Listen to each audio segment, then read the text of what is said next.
Magandang tanghali sa inyo lahat. Sa mga estudyante, shout out dyan. Sa mga estudyante ng CBBA. Yeah! I like it when you're counting. Yeah, talaga naman nakakatuwa mga kapatid na mapakinggan ng mga bata na naghihintay. Maging mga bata, could you imagine that? Naghihintay sila sa programa natin. Napakaganda mga kapatid. Alright, so Luzon, Visayas, and Mindanao, good morning. Oh, magandang tanghali pala. Magandang tanghali. Eh, sa amin kasi good morning pa to eh. Yeah, and I'm glad that you're with us. Sa lahat ng mga teachers din and staff ng CBBA na nandiyan ngayon kumakain, nagla-lunch, sana all. Alright, shout out sa inyo lahat dyan. At sa kitchen staff, at sa lahat ng mga nandyan sa mess hall, at sa lahat ng mga taga-Apubay, shout out. Especially for retired General Major General Al Corpus. Yeah. And sa kanyang mista, Colonel Sarmiento. Yeah, Sarmiento. Yeah. Si Mentong, magandang tanghali sa iyo. All right? And now, magpapatuloy po tayo at babatiin natin ang dapat natin batiin. Again, Luzon, Visayas, Mindanao. At sa lahat ng mga pastors na present ngayon. By the way, si Pastor RJ, alam ko nandito, tsaka si Brother Gomer eh. Nandito siya ngayon eh. And then baka si Brother Gomer ay tumuloy na sa Cavite kasi magpapaayos siya ng kanyang sasakyan. Anyway, si Pastor RJ, baka nandun na rin siya sa Toyota kasi kukuha siya ng bagong sasakyan. Yeah. Yeah, it's a blessing. It's a blessing. All right. So, ganyan talaga pag meron kang ginagawa para sa Panginoon, walang apaw ang pagpapala. No? Walang apaw ang pagpapala. Kaya salamat sa Panginoon na tayo nagkakasama-sama sa gawain at shout out! Shout out sa lahat ng mga nandyan sa naka-tune in na ngayon. And meron pa pala sa mga nasa labas ng bansa, mga kapatid. Sa Hong Kong, Taiwan, and Australia, and of course, United States of America. Okay? Alright, bibigyan ko po ng pagkataon ang aking mga co-host dito. Salamat sa Panginoon. Matagal tayo nagkakasama-sama ngayon. Malakas ang panalangin. Yan ang pag-uusapan natin ngayon. Yeah. Yan ang pag-uusapan natin ngayon. It's all about prayer. Prayer makes everything and turns everything good. Alright? Alright, go ahead, Mernele. Good afternoon po sa inyong lahat. Napakagandang answered prayer namin na dumating si Pastor ulit ngayong tanghali. Kaya sana kayo rin ay excited dahil nandito po kasama po natin ang ating mahal na pastor ngayon. And shout out, shout out doon pala sa ating deaf interpreter. Yeah. Opo. Yeah. Na hindi niyo baka naman sabihin na lilip out siya. Hello po sa aming deaf interpreter na nag-concert kanina bago pumasok si Pastor. Ano ginawa? Sinasabayan niya po yung kanta po kanina. Sabi niya, buti daw po hindi niya po naabutan siya. Yeah, pasalamat siya. Ayun po. Pasalamat siya.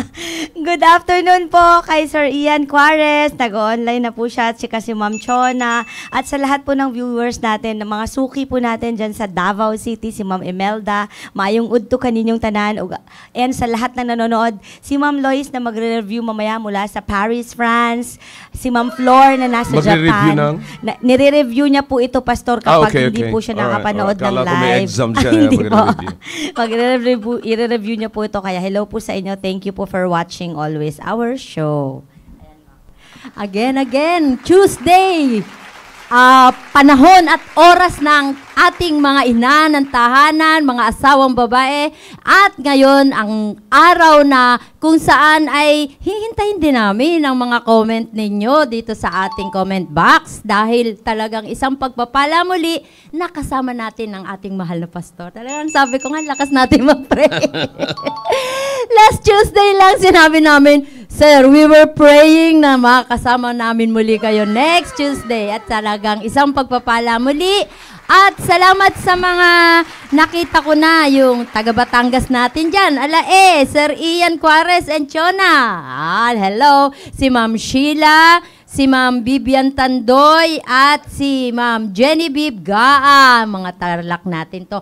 Magandang tanghali po sa inyong lahat at sa mga viewers natin sa iba't ibang dako ng daigdig. Nakita ko na si Ma'am Flor, bumati na siya at kahapon nagpadala siya.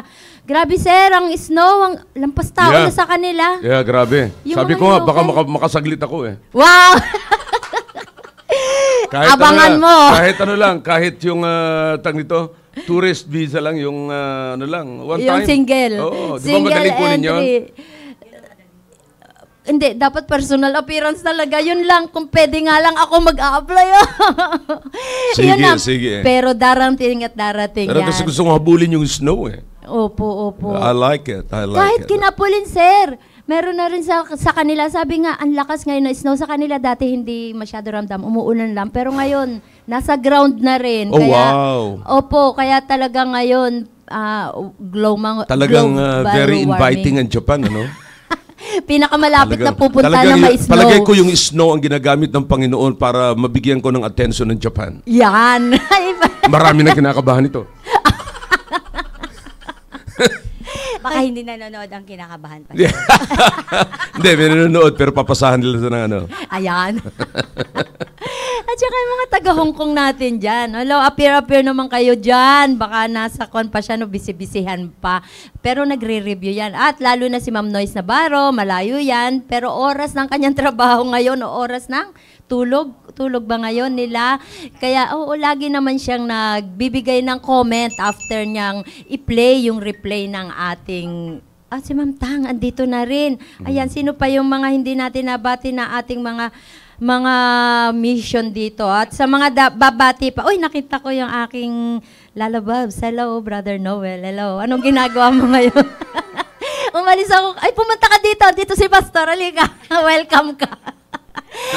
Magandang tanghali po sa lahat. And keep on tuning and pass the link. Alright. Amen. Thank you. Thank you. At naku na, sa pagbati pa lamang, parang buhay na ang Kristiyano, mga kapatid. Talagang napakasaya na, no? Talaga naman, no?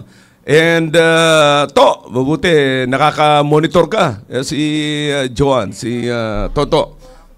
At mabuti nakaka-monitor ka. Shout out sa iyo, To.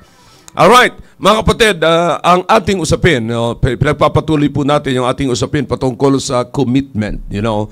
And parang meron ba kayong masasabing konti lang para sa napag-usapan natin last week? Alright, go ahead, Cynthia. Opo, commitment, ito po, sinabi ninyo na commitment to relationship ay dapat focus on the biblical foundation of the commitment, which is the love of God. At ang totoong relationship ay hindi nagre-require ng commitment, kundi kalakip lagi ang commitment. At without love, commitment won't last. At ito din, ipinahayag din sa Garden of Eden na talagang gustong sirain ng diablo ang relationship. At una sa lahat, ang gusto niyang sirain yung relationship natin sa harapan ng Panginoon upang madali niyang mapasok ang pamilya. At yun na nga yung kanyang ginagawa. Hanggang ngayon yan ang gustong gawin ng diablo, sirain ang pamilya at una sa lahat, sirain yung ating magandang relasyon sa Panginoon, partner. Amen. Sinabi rin po ni Pastor No na yung love, kalakip na doon yung commitment. And lang. Yung love, kalakip na doon yung commitment. And this commitment comes from the love of God. Yeah. Yun yung source natin. Yeah. Kaya, kumbaga, yung mga asawa natin will never say to us, I am committed to you, but sinasabi, I love you. Kasi kalakip na doon sa I love you na yun, yung commitment na pinapangako niya sa atin. Kung nag-abang po kayo noon, ang dami pong Instagrammable quote si Pastor nung araw na yun. So, I like the word. Opo. Instagrammable. Yes, Pastor. Yeah. Instagrammable. So, parang ano sinasabi mo? My dayable. My day. Opo. Ito po Kasama sa mga yung mga kayable. Yeah. Okay, alright. Opo. Marami po siyang sinabi. Sabi po ni Pastor noon, there is nothing in this world that love cannot conquer. Love conquers all. Wow. Diba? Kaya ko sungkitin ng buwan, ang langit para sa iyo dahil sa aking pagmamahal sa iyo. Pambihira, no? Pero Yes. sa lahat ng banda, mga kapatid, sa lahat, ang ayaw-ayaw ng ang pinaniniwalaan ng tao na hindi nila kayang baliwalain is that love hurts. Ayun. Ay, eto pa, yung isa pa. As long as love is visible, pain is desirable. Ay, bearable. Yeah, yeah. Yun, maganda. Parang wala akong nakita niyo sa, sa My Day. Ang ganda niyan, ang ganda niyan. Alam mo, habang nagsasalita ako rito, pumasok yan sa isipan ko, ang ganda. Amen. As long as God is visible, love is bearable. I mean, pain is bearable. Okay? Amen. Alright, so that's all mga kapatid. At ako'y nagpapasalamat, kita niyo po ebidensya. Itong dalawa kong kasama rito, co-host mga kapatid, ay sila'y nagkikip talaga ng mga words na katulad niyan. Pero parang may napansin ako sa ating interpreter na naniniwala sa din sinabi kong love hurts. Sino nga kumanta niyan dyan? Yeah, Scorpio. Alam na alam ni Cynthia kasi maraming hurts yan. But the truth is, at least, you still love. Yeah, di ba? Yeah, love hurts. Pero, totoo yun eh. Dalawang side naman yan. You might be a victim of wrong love, and you might, once na nakita mo totoong pag-ibig, it will hurt you kapag meron ka nang dapat tanggalin sa buhay mo, na na-realize mo na result ng maling, ng hindi totoong love. You see? So, yung totoong love, tatanggalin niya yon and it hurts. But as long as God is visible, pain is bearable. Yun. Ngayon, nakafocus po tayo sa ganong usapin nung nakaraan. Pero ngayon, meron po tayong magandang pagpupukusan. If you can still remember, last Sunday, I discussed things about something, you have to keep something that people cannot take away from you. Yeah. Yan ang pinakamaganda mga kapatid. Dapat meron tayong kinikip sa ating sarili at nakafocus tayo doon at pinanghahawakan natin yung isang bagay na yun that none of this world, walang anumang bagay, sino man sa ibabaw ng mundong ito na hindi kayang kunin sa iyo. Yan ang pagputuunan natin ng pansin dito mga kapatid. And that is only one word. Prayer. Prayer. You see? So, you understand how, first of all, dapat makita natin kung gaano kahalaga ang prayer. It's so important that the Bible says, the Apostle Paul, in the book of 1 Thessalonians chapter 5, in verse number 17, ano sabi ni Paul? Very familiar passage. Okay? Sabi nila, the shortest verse in the Bible, but the longest message in the Bible. Yeah? It's the shortest verse in the Bible, but the longest message in the Bible. Because it's about prayer. You see, prayer is our admonition to God. Ibig sabihin, mula rito hanggang langit kapatid, nagkakadinigan tayo. You see, ano sabi ni Paul? Kita niyo yung importance mga kapatid.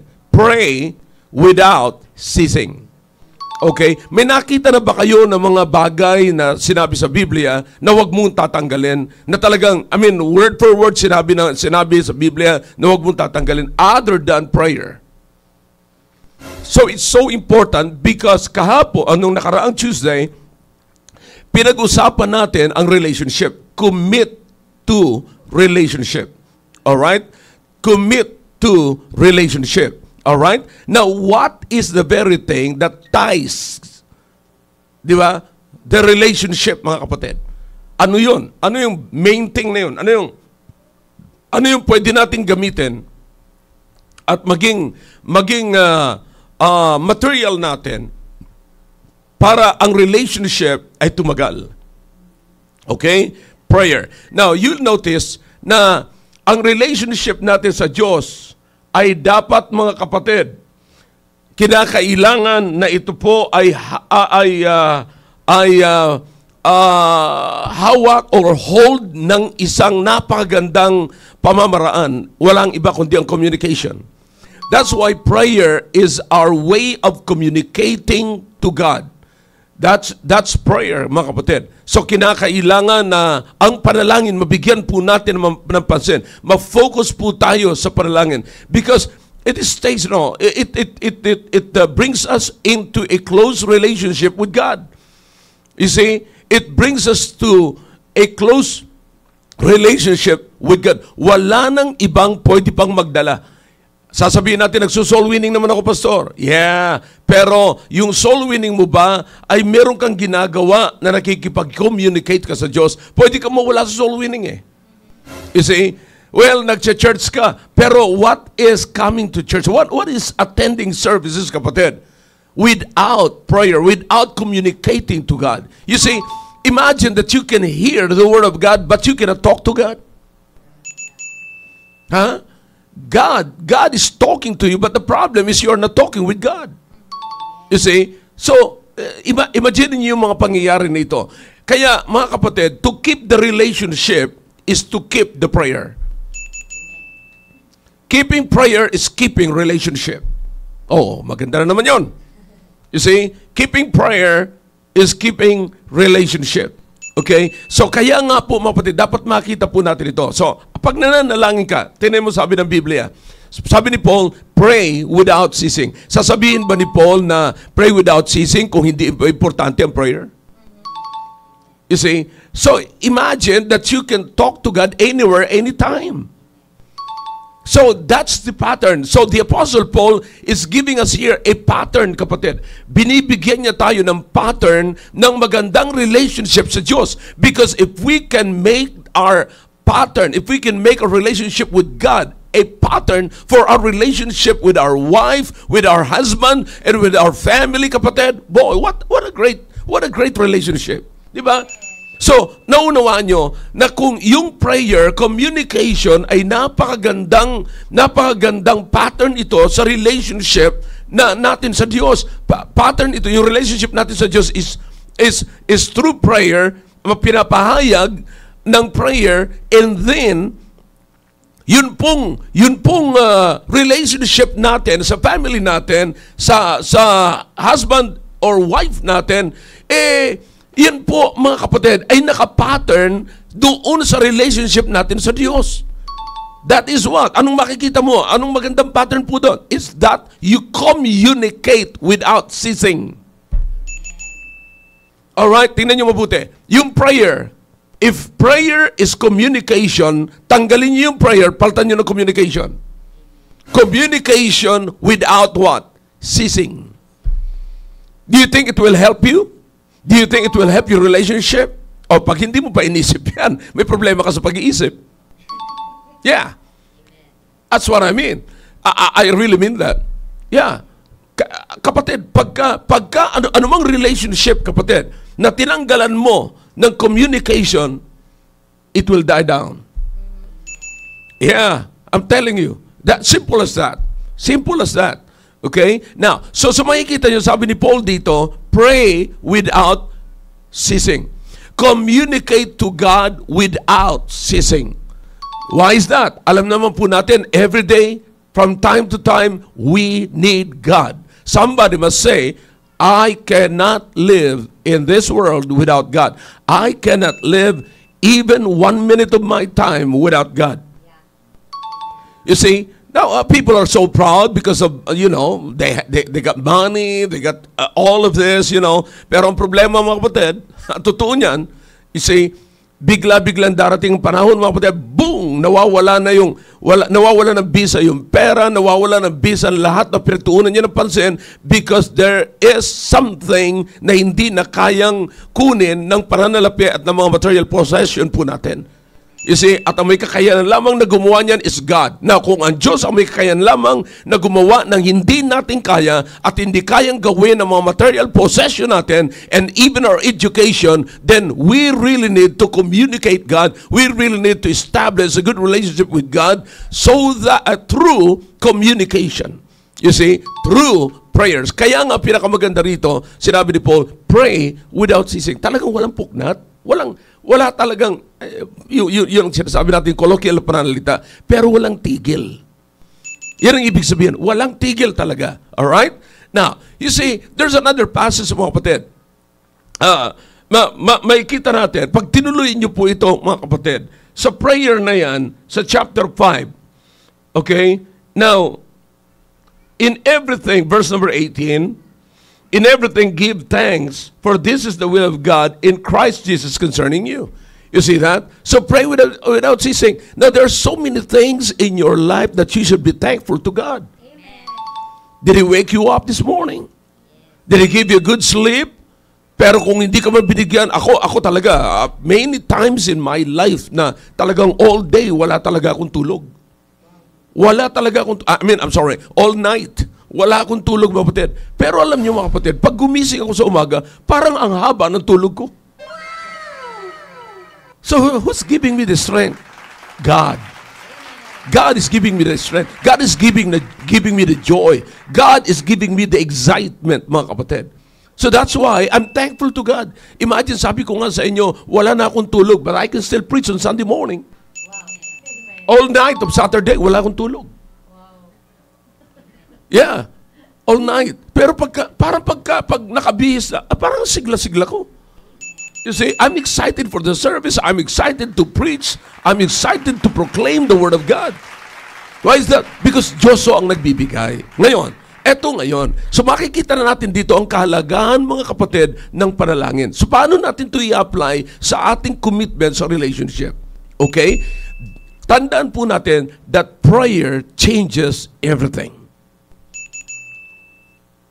Sabi ko nga sa inyo, mga kapatid, nakarang linggo, sometimes it will not change those people around you. It will not change your atmosphere. It will not change those people, the attitude of those people that are against you. No. Hindi po mag-change sila. Walang mababago doon. Pero ang pinakamaganda, the first thing na gagawin ng Panginoon, when you pray, God will change your heart. God will change your perspective. God will change your mindset. You see that? So, hindi lamang po yan, but ang unang-unang babaguhin ng Panginoon, those who are not acceptable will become acceptable. I can tell you, I can prove it to you, maraming mga mag-asawa na talagang nagkawalaan na ng gusto. Nagkaubusan na ng gusto. Nagkaubusan na ng gusto sa isa't isa. Pero alam niyo, mga kapatid, because somebody is praying. Amen. The wife is praying. Amen. Because the prayer of a righteous person, man, sinasabi ng Biblia, but speaks about person, availeth much. You see? So alin nag-a-avail, kapatid? Hindi yung pagluluto mo. Hindi yung paglilinis mo ng bahay. Hindi yung sa mga anumang ginagawa mo sa loob ng bahay, paglalaba mo, pamamalansa mo, hindi yung nag-a-avail ng much. Ano yung nag-a-avail ng much na nakakatulong sa inyong relationship? Prayer. Di ba? Prayer. So sana makita po natin dito, mga kapatid, yung mga bagay na ito. May mga pagkakataon na hindi mo kayang baguhin eh. You see, kaya nga grabe ang higpit dito ni Paul. Nang sabi ni Paul, pray without ceasing. Parang sinasabi ni Paul, I tell you, pray without ceasing. Why? Because prayer availeth much. Ano gusto mong i-avail? And what avails much? Prayer. Okay? Now, punta ka sa panalangin. Ito ang grabing, in other words, ito ang makakakuha ka ng matinding result through prayer.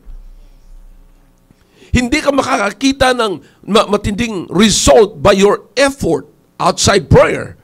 Pero kung yung effort mo, ilagay mo sa prayer, it might not tell you when and how long, but I promise you, God has the answer. God has the answer. Hindi mo man makikita yan, kaagad-agad ang resulta. Pero, kapatid, I'm telling you, maaaring gagamitin ng Panginoon yan.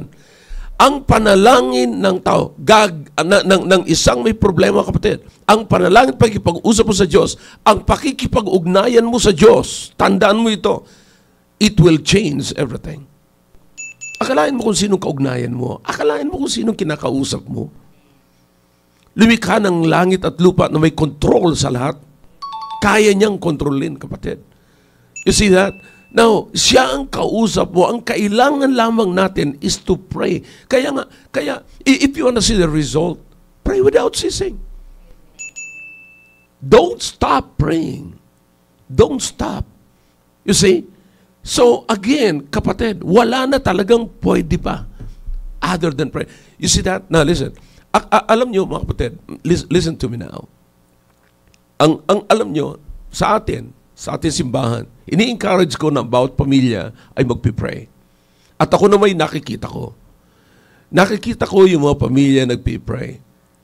See? Sabi ng iba, okay, yung pamilya na yan, kita mo kung mag-pray yan dyan, akala mo talagang grabe. Talagang may talagang makikita mo, sama-sama sila, hawak-hawak pa sila, kasama yung asawa, kasama yung mga anak, nagpipray sila dyan.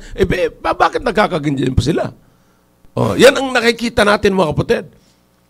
No wonder kung bakit sinabi ni Paul, pray without ceasing. Bakit? When you stop to pray, lalong makakapasok ang dyablo. Yeah, when you stop to pray. That's why sabi ni Paul, pray without ceasing. Kasi, you understand na si Paul ay meron siyang mind ng Diyos, mind ng Panginoong Kristo. You remember what he said? Let this mind be in you which was also in Christ Jesus. In other words, he sees ahead. He sees the things that most people do not see. You see? Nakikita ni Paul yan. Kaya alam ni Paul ngayon na pagka tumigil ka manalangin, that's the time that you are giving the devil the chance, not just a chance, the chance to destroy you, to touch you. You see, naalala ko mga kapatid, si Job, nung siya tinutokso ng diablo, nung siya sinabihan ng Diyos, kinausap ng Diyos, in-endorse ng Diyos si Job kay Satanas. Naalala mo? Sabi ng Panginoon kay Satanas, sabi ng Diyos kay Satanas, nakita mo na ba? Nakita mo na ba yung anak ko dyan, si Job? Napaka-righteous ng taong yan. Sabi niya, bakit ano? Bakit hindi mo subukan yan? Tao kong yan. Kung naghahanap ka rito ng masisira mo. Ganun sabi niya. Naghahanap siya. Totoo yung sinasabi ni Peter, the devil is like a roaring lion, seeketh whom he may devour. He may destroy. You see? So, nung naghahanap ng ganun si Satanas, sabi, sinubukan mo na ba si Job? Sabi niya, ano sabi ni Job? Ano sabi ng Diyos, ano sabi ni Satanas? Ay, hindi ko kaya yan si Job. Hindi ko kaya yan. Paano ko masisira ang buhay niyan? Nababakuran mo. Sabi ng Diyos. So, nakikita niyo mga kapatid, kung ano ang protection natin, hindi tayo masisira ng diablo as long as God is what? Protecting us. As long as na binabakuran tayo ng Diyos. Pero ang sabi ng ano sabi ng diablo? Try. Put away the hedge. Sabi niya, tanggalin mo yung bakod. Sabi niya, sige, tatanggalin ko. Huwag mo lang papatayin. Di ba? Tanggalin. Sige, tinanggal ng Diyos. Sinubukan si Job. Ano sagot ni Job? Hubot-hubad akong lumabas sa bahay bata ng aking ina. Hubot-hubad din akong babalik sa aking Diyos. Purihin ang pangalan ng Diyos. See? Parang naalala ko sinabi ni Paul, for to me to live is Christ and to die is gain. See? So makikita po natin, yung relationship natin sa Panginoon our relationship with God is determined by our communication with God. Alright? That's good. Okay, pasan nyo na kaagad yan. Ulitin ko. Our relationship with God is determined by our communication with God. Okay? Now, kaya meron tayong magandang relasyon sa Diyos kasi may maganda tayong komunikasyon sa Diyos. So, kaya nga po mga kapatid, just imagine na ang mag-asawa, kung lagi silang nananalangin, palagi, bago umalis ng bahay, sabi ko nga, bago kayo umalis ng bahay, hatakin mo muna yung asawa mo. Okay? Then, pag wala na sa mata mo ang asawa mo, manalangin ka uli. Manalangin ka. Pray without ceasing. Panginoon, hindi ko na po nakikita yung asawa ko. Hindi ko na alam kung sino ang ka-holding hands niya. Yeah. Sabi ko naman sa inyo, pag sinabi kasing commit, may trust issue yan. Okay? So, kailangan yung trust. It's the issue of trust.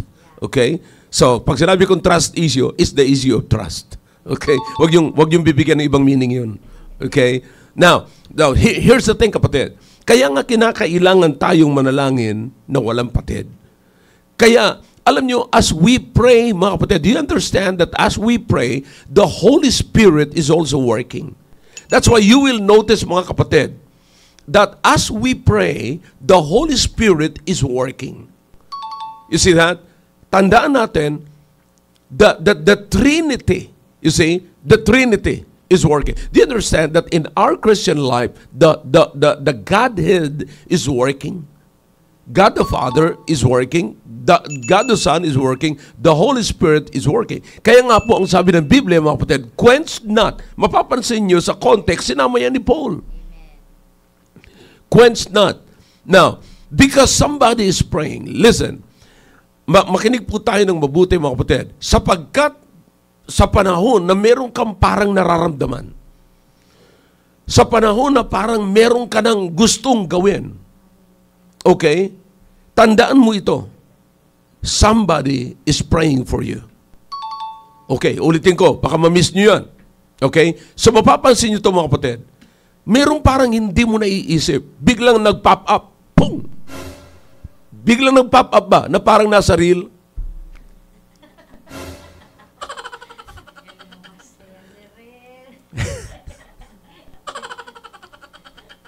Biglang nag-pop up, boom! Sasabihin mo ngayon, bakit nag-pop up ito? Oh, parang biglang pumasok sa isip mo, mga kapatid. Alam mo kung bakit? That's the work of the Holy Spirit. Then why is the Holy Spirit is working? Because somebody is praying. Oh, boy, ang ganda. So makikita niyo, mga kapatid, yung harmony ng Godhead. You see, God is listening to your prayer. To somebody's prayer. Okay? God is listening to somebody's prayer. Okay? Because God is listening, God the Father is listening to what? Somebody's prayer. Then the Holy Spirit now is working. And by the way, when you pray, you're not the only one praying. When you pray to the Father, the Son is also praying to the Father to listen to your prayer. He's our judge. Di ba? Siya yung ating nagpipresent sa atin sa Ama. You see? So, nakita niyo yung harmony, kapatid, napakaganda, na when you pray to God, God is listening, God the Father is listening, the Holy Spirit is working, and the Son is helping us to bring our message to the Father. You see? Napakaganda, mga kapatid. Sana mabigyan po natin ng pansin ito. Naawa po, imagine, you understand? Kaya nga po, wag tayong mapagod sa panalangin. Don't cease. Don't stop praying. Because makikita nyo, if you're praying for your husband, if you're praying for your wife, if you're praying for your children, all right, tandaan nyo, you might not see the result right away. But remember, somebody up there, the God the Father, is listening to your prayer. You see that? And the Holy Spirit is now working. Kaya magbigla ka na lamang magtataka. Hindi man honest yung nakatanggap noon, pero binabagabag na siya. Kaya may sinabi dito si Paul, quench not. Huwag mong papatayin. Alam kung bakit papatayin? Kung paano papatayin yung Holy Spirit, yung conviction ng Holy Spirit. Ha? Pagka hindi mo sinunod yung sinasabi niya sa iyo. Yung bang kinukonvict ka na, gawin mo na to. Pero hindi mo magawa-gawa. Ang tawag doon, naiimot-imot ka. Nai-emotion ka. Hindi mo magawa. Pero ang Holy Spirit ay tuloy-tuloy na nagsasabi sa iyo. You see that? Now, listen, listen, let me give you the picture, mga kapatid, na para kang nanunood sa arena ng mga laro. Diba? Parang ikaw yung nandoon, sabi, sige pa, sige pa, sige pa. Kaya huwag kang titigil na magsige pa. Oh, kunti pa, yes, Holy Spirit, please, sige, convict mo pa siya. Panginoon, Ama, please, Panginoon, tulungan mo po ako. Dalhin natin to sa Ama. Let's bring this issue sa Ama and beg God. You see, ang Father, ang anak naman masasabi, because He is our advocator. That's what the Bible says. Advocator natin siya. Siya mag-advocate sa atin. Sasabihin niya sa Ama, yes, totoo sinasabi niya. Yes, I can understand the feeling. Yes, naunawaan ko yung kanyang nararamdaman ngayon. Naunawaan ko yung sinasabi niyang love hurts. Naunawaan ko yung kanyang nararamdaman. Naunawaan ko kung ano ang kanyang sitwasyon ngayon. Please, Father, yes. The Father is listening and the Holy Spirit now is charged to work. Woo! What a great God. Amen. Now, this is not an emotional lesson, kapatid, but this is the Bible. This is the Bible.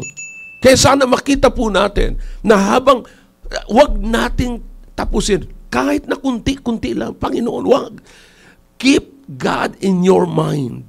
As you keep God in your mind, I promise you, you will always talk to God.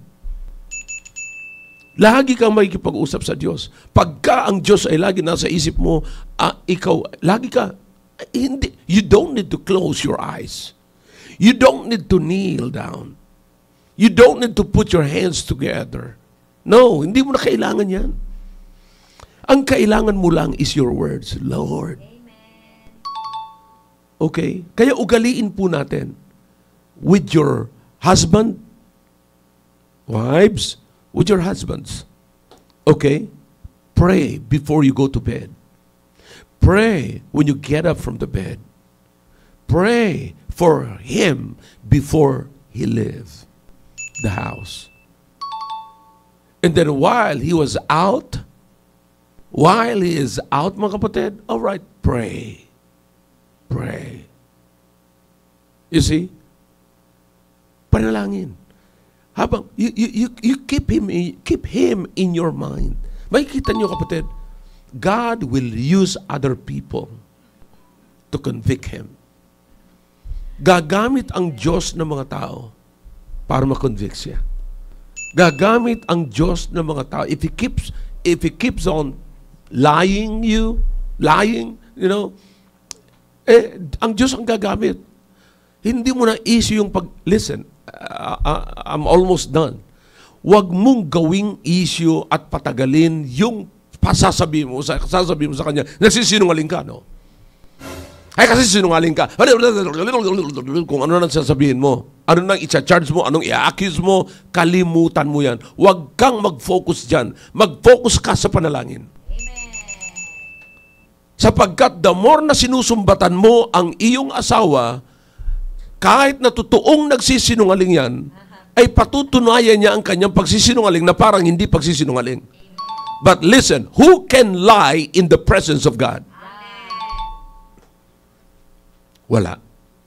Walang pwedeng makapagsinungaling sa presensya ng Diyos. Ngayon, kung wala makapagsinungaling sa presensya ng Diyos, anong gagawin ngayon ng Panginoon? God will charge the Holy Spirit to work on it. And God will use people to bring out the truth. Okay? Now listen, this is very important, mga kapatid. Kaya nga, wag niyong papatayin ang conviction ng Holy Spirit. If the Holy Spirit is working, alam mo may sinasabi sa iyo, quench not. Wag mong patayin. Okay? Wag mong tatanggalin. Wag mong sasabihin na no. Because you know what? The reason why the Holy Spirit is convicting you, it's because somebody's praying for you. Somebody's praying for you. You know what? Somebody is bringing the matter to the highest throne. Dinala niya na yung matter mo. Dinala niya na yung problema mo. Dinala niya na yung lahat ng mga bagay sa buhay mo doon sa taas. Minsan baka karinig tayo, mga kapatid, ng mga salitang, ipasa Diyos na lamang natin ito. Pero totoo niya, mga kapatid, dinala niya na sa Diyos, sa taas. Sa taas, yung problema mo. Ngayon, kinakausap ka ng Panginoon, don't quench. Don't quench. Sa mga prayers, wag na wag kayong magki-quench. Because, you know what? When you get tired, palagay ko, itong dalawang kasama ko rito can testify. Kapag nainip na tayo sa pinag-pray natin, magagalit na tayo. when you get weary, when you become weary with whom you are praying or to whom you are praying with, okay? Yung conviction siya ng Holy Spirit na ipag-pray mo, sa halip na ipag-pray mo, mapapalitan ng galit. The opposite of prayer is not praying. But the opposite of prayer is anger. Did you get that? Pag hindi mo pinag-pray ang asawa mo, mapapalitan niya ng galit. So instead of anger, go to prayer. Nakita nyo? Aralin nyo ng mabuti. You can testify. Bakit galit na galit ka sa asawa mo? Kasi hindi mo pinagpipray. Subukan mong ipag-pray. Ano man ang ginagawa niya, sasabihin ko sa iyo, mamahalin mo siya. Huwag nyo kakalimutan yung sinabi ko sa inyo. Okay? Pain births what? Bitterness. Ang pain ay nanganganak ng bitterness. At ang bitterness nagpapahaba ng pain. Okay? Pain births bitterness. And bitterness prolongs pain. Okay? Kaya, mga kapatid, ang pinakang susi, listen now, bago ko tapusin to, I'm done, kasi may appointment pa ako eh. Bago ko tapusin to, isipin niyong mabuti. Gusto mo bang manalangin? O gusto mong magalit? Alin ang pipiliin mo sa dalawa? Ang panalangin ay nakakapawi ng galit. Ang galit ay nakakadagdag ng pangit.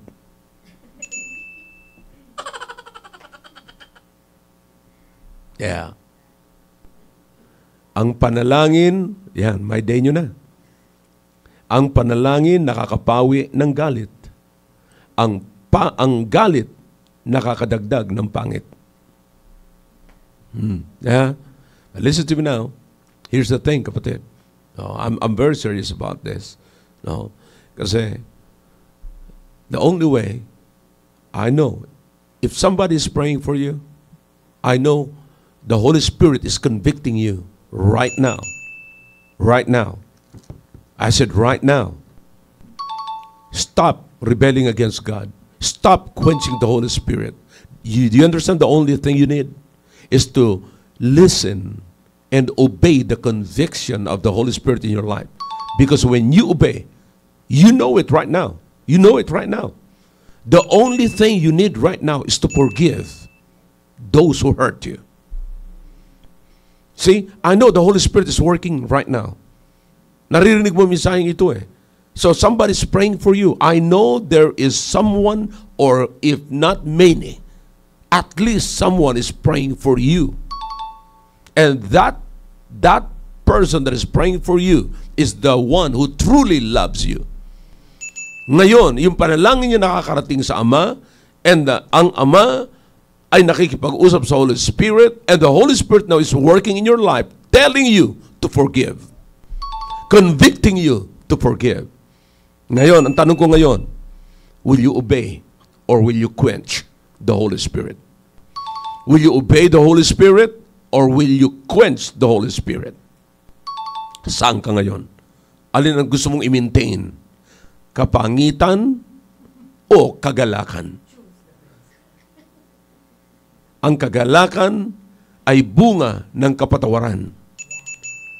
Ang kapangitan ay bunga ng walang kapatawaran. Saan ka ngayon? Alright. The choice is yours. Alright? Okay. Tayo po ay inabot na ng oras at muli sa Tuesday, we will park on this issue, mga kapatid. No? Alright. So, hilingan natin ng mga huling pananalita ang mga kasama ko ngayon kasi mukhang nakinig na naman lang sila. Alright. Cynthia. maganda ito si Pastor, talagang sabi ko, makikinig na lang kami at saka magte-take note. Kasi ito magbibigay ng paalaala muli sa amin, yung balikan namin, balik tanawan namin, yung sinabi na prinsipyo na ating namahal na pastor. At totoo yan sa aking buhay, yung prayer. Maraming beses talaga na sabi ko nga, kapag masama yung loob ko, lalo na sa aking asawa, isusumbong ko siya sa Panginoon. Paano? Yeah. Sa pamamagitan ng panalangin. At ang panalangin, hindi yan yung, nandito, yung pray without ceasing. Sige, tuloy-tuloy natin sa panalangin, pero hindi ang panalangin ang magpapalit ng kaisipan ng Panginoon sa atin, kundi tayo ang papalitan. Yung pag-iisip natin, yung mali nating kaisipan, tungkol sa ating ipinapanalangin, yun yung babaguhin ng Panginoon sa atin. Maraming beses talaga na may gustong-gusto akong mangyari, pero kagaya nga ng sinabi na ating mahal na pastor ng last Sunday, dun sa preaching niya, ang sagot ng Panginoon ay laging yes. Hindi kailanman sumagot ang Panginoon ng no. Laging yes yan. Ayaw niya, minsan sasabihin niya, natutupad yung ating panalangin dahil yun yung gusto niya para sa atin. Best ang lagi ng plano ng Panginoon sa atin. Pero may mga pagkakataon na negative sa atin, pero hindi. Merong mas magandang plano ang Panginoon. Kaya yes lagi ang sagot ng Panginoon sa atin. At ang panalangin, yan yung maraming beses tayo. Meron tayo lahat, naniniwala ako lahat tayo may cellphone. Maraming beses na minsan tatawagan ko, magme-message ako sa aking asawa, sa aking mga anak, walang sagot, walang response. Sumasama yung loob ko kasi hindi sinasagot yung aking katanungan sa kanila, yung mga sinasabi ko, lalo na pag emergency yung kailangan ko. Pero ang Panginoon, naniniwala ako 24/7 ng Panginoon. Kahit yung panahon na natutulog tayo, biglang dumarating din sa akin yung panahon na ganyan na magigising ako. Ang nasa isip ko, lalo na kapag may inisip ako bago matulog, ang nasa isip ko lagi, manalangin ako dahil meron laging nakikinig sa akin. Yung kahit hindi ko agad makita yung kasagutan talaga, yung makuha yung gusto ko, pero alam ko that there is someone na nakikinig sa akin. Napakasarap, napakagaan para sa akin yun na kapag nailabas ko yung nilalaman ng aking puso, napakalaking halaga yun sa akin. Napakalaking value sa akin na yung alam ko may nakikinig sa akin. Yun lamang po, Pastor. Alright. That's good. At totoo po yan, mga kapatid. Sabi ko na sa inyo, may masasabi. May mga experience to mga ito eh. Talagang kahit sino, sa totoo lang naman. Sabi ko nga, pag natagalan ang sagot sa panalangin natin, gusto natin palitan ng galit. Yeah. Kasi mga kapatid, look, habang nananalangin ka, yung pinapanalangin mo, sige pa ng sige sa kalokohan niya, sige pa ng sige sa ayaw mo mangyari, sige pa ng sige. Kitang-kita mo eh. So, parang yung panalangin mo ay wala pa. Parang walang nangyari. So,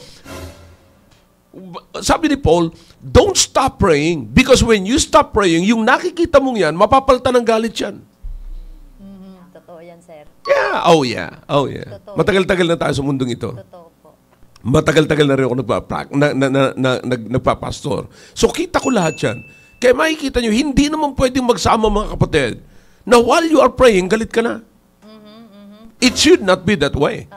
Baka mamaya nanalangin ka, Panginoon, ano mga itong tadong ito? Gano'n ba? Asintadong ito. Hindi ganoon. Hindi po pwedeng magsabay na nakikipag-usap ka sa Diyos ng galit. Totoo yan po. Wag ka makipag-usap sa Diyos na galit. Alright? At kaya nagagalit, nakikita mo, yung pinagpipray mo, mukhang nagpapakasasa lalo. Mukhang nagpapaka-enjoy lalo. So anong gagawin mo ngayon? Pray without ceasing. Amen. And then the Holy Spirit said, keep on. More pa. Prayer pa more. Yeah. So ganun lagi mga kapatid. Tandaan nyo, when you stop praying, then anger will get in. Amen. When you stop praying, anger will get in. See? Tandaan niyo po yan. Okay? Alright. Marnelle. Yes, ako naman po, Pastor, yung sinabi niyo po na the opposite of prayer is anger. Totoo talaga yan kasi pinalaki ako na nabubulyawan, 'di ba? Lumaki, ganun yung environment na kinalakihan ko. So, madali rin ako natitrigger.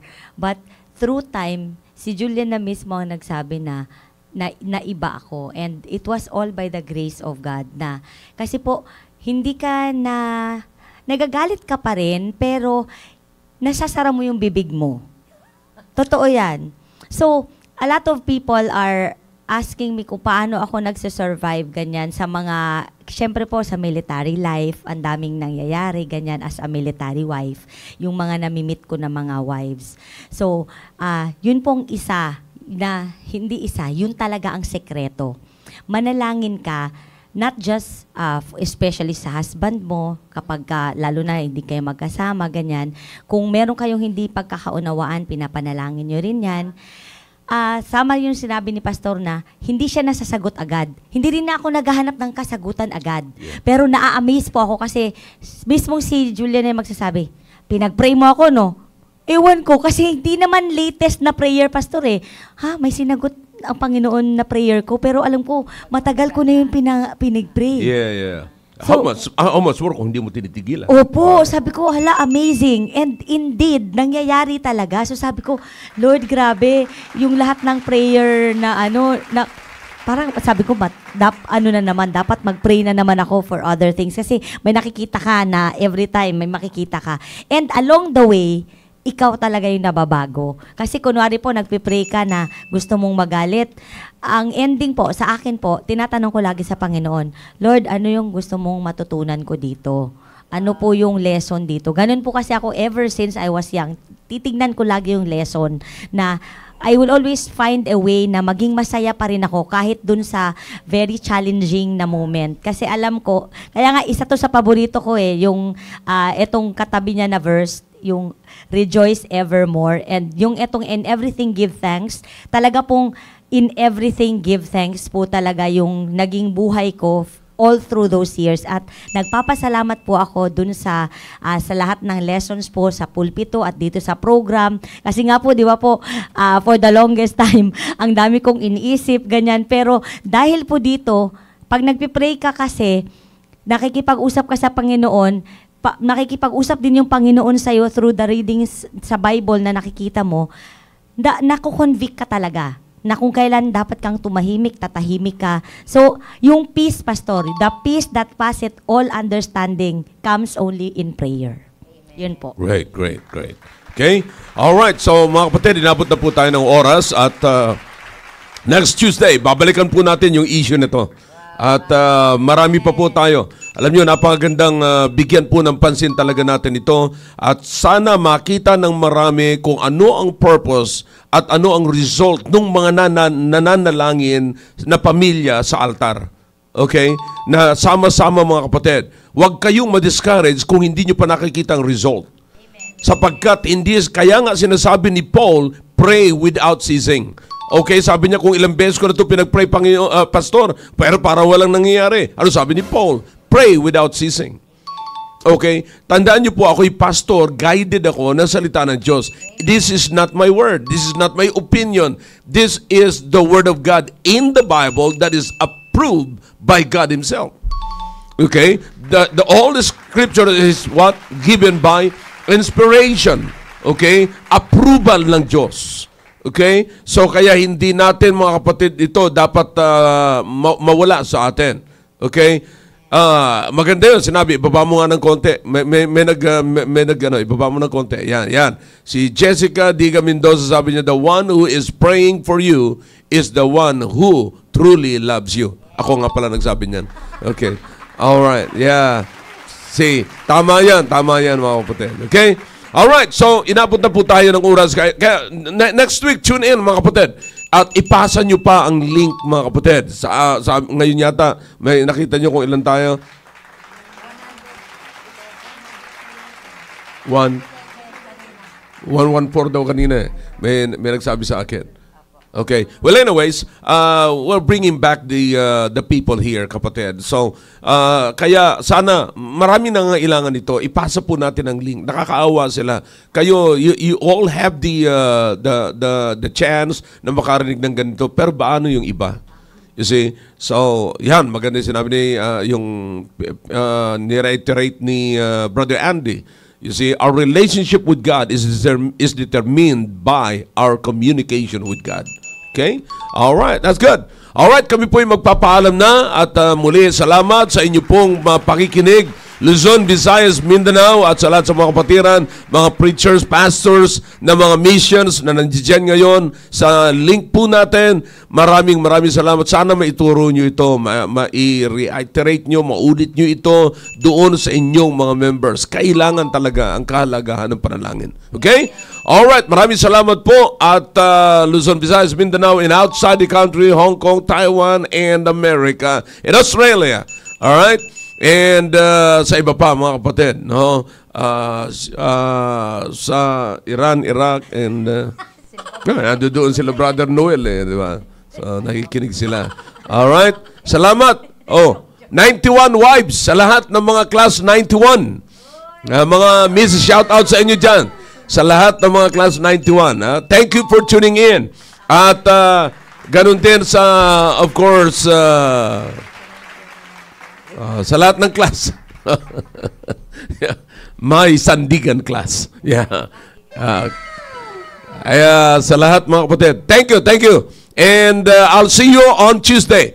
Again, dito naman po sa The Baptist Lunch. Bye. God bless you all. I love you all.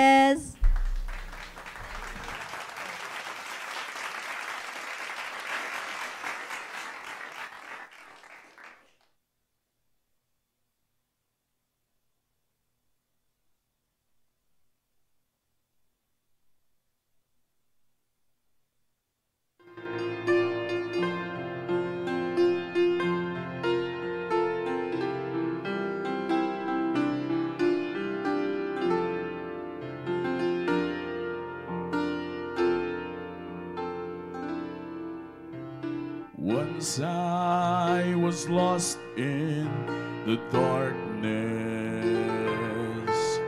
but Jesus heard me when I cried. His grace is more than I ask for, because He brought this poor sinner to life. Now as I trust in my Savior, we walk hand in hand every day. Now I've had some joy and some sorrow, but with all of my heart I can say that here on this journey I found God faithful, time after time. His grace overflows.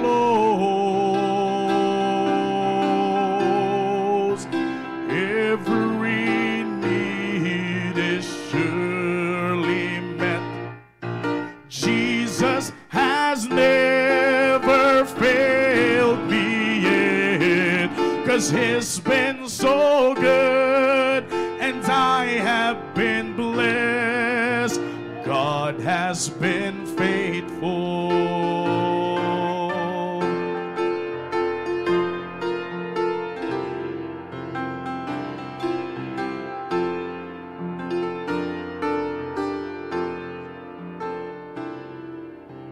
I don't know how He could bless me more than He blessed me today, 'cause each day I come to His table, oh, He never pushed me away. I never dreamed I could stand here and tell you how good God has been, but I found no greater forgiveness. And so I will tell you again that here on this journey I found God faithful. Time after time, His grace overflows. Every need is surely met. My Jesus has never failed me yet, 'cause He's been so good and I have been blessed. God has been faithful. When I can see what's ahead down the road, and I wonder if I'll have to travel alone, all the proofs that I need, then my God will supply. 'Cause when I look behind me, I see grace was there all the time.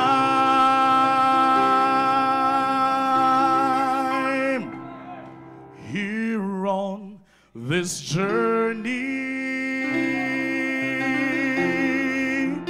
I found God faithful. 'Cause time after time, His grace overflows. Every need is surely met.